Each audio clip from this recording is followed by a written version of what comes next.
So we may have found the right paper. Waterproof labels.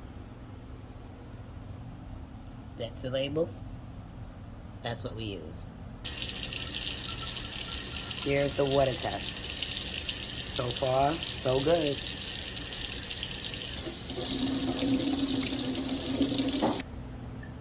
Okay, for the true test, we're gonna put it in the water and let it sit for 2 hours. I'll be back.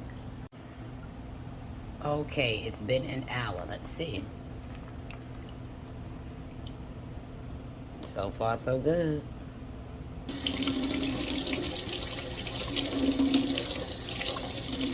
All right, back in for another hour. Okay, it's been 2 hours. Let's see now.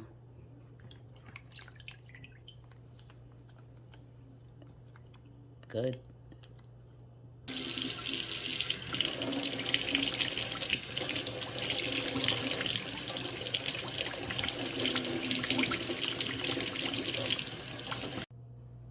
Okay, so now it's been sitting in here for about 7 hours. Let's do a test.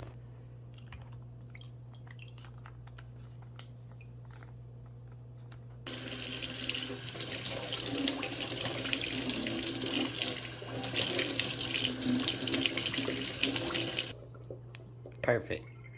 Waterproof.